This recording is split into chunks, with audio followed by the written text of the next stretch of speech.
What is good, team? Zoran Trades back here again with another YouTube video, another banger.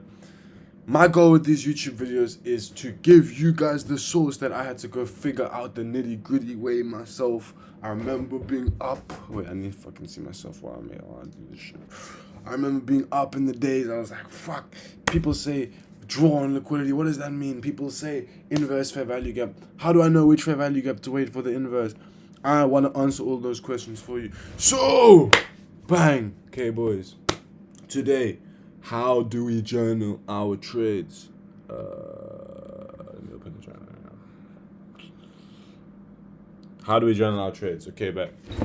So, how do I journal my trades, and what are the most important statistics to journal? So, me personally, I know my model very well.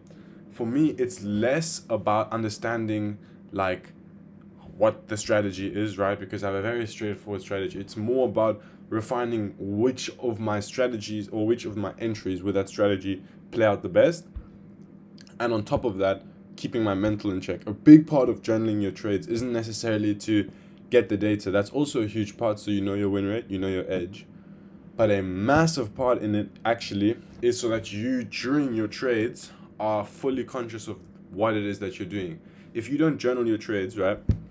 Say you in $300 drawdown on an eval, you might forget that you've already taken a small payout at the start of the month, or that you've only blown one eval this month so far, and just go full cycle mode where, or say you up $500 and then you make another 300 and then you lose 300 the next day, right? If you don't keep a note of what you're doing on the week, on the month, you don't even know that you're still up on the week, and you might revenge trade when it's a perfectly fine time to step off the markets. Like, if you make $500 a week, that's $2,000 a month, right? So it's not really about hitting these home runs. It's really about these base hits and staying consistent with like the fact that you're trading over a weekly basis, trying to stay over green for the week rather than green on the day. Really is going to skyrocket the way your win rate, because you're not going to force taking setups that you don't need to take. And now let's get into it. So, how do I journal my trades? Let's take this as an example. So here is the actual trade that I took. That's a break-even trade. I'm going to go to this winning trade here. Okay. So first things first, most important thing. You see how it's the big yellow box? Big yellow writing. Rules followed, yes or no. That's the most important thing. If I go sleep at night, I don't give a fuck how much money. Okay. Pause. Everyone gives a fuck about how much money they made. But I'm not bummed or upset or excited on how much money I made. I will be less bummed to lose $500 on a setup that I would take 10 out of 10 times than to lose $300 on a setup that I know I should not have taken, right? So rules followed is the most important thing. If you have good rules that you know work, and you have a month where you have 0 days rules broken, wow, bro, you will be surprised with the results you have.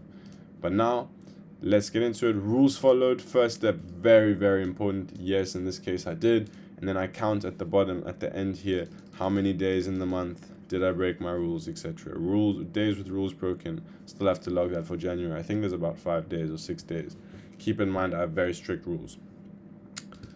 So, now, here's my trade.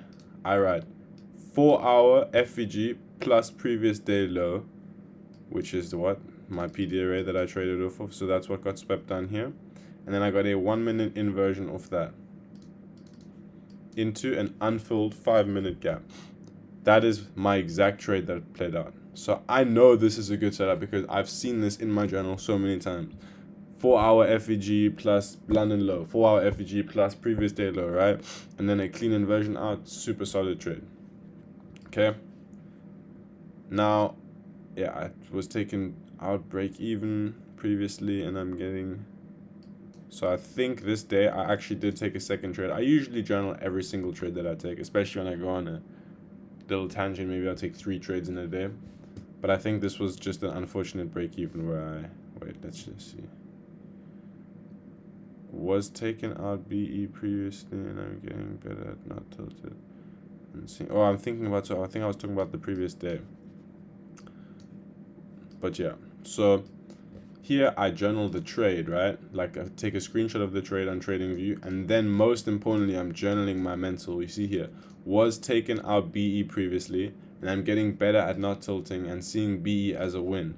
And when I saw another good setup, I took it, and I'm very happy how I managed my position along with my emotions. That's positive reinforcement. That's teaching your brain what you did well and what you can do better. And when you mess up, and when I say mess up, I don't mean have a losing trade. I mean emotionally mess up and maybe lose or win, but make an emotional decision which ultimately doesn't even have to change the impact of your trade. Just the fact that you made an emotional decision, right?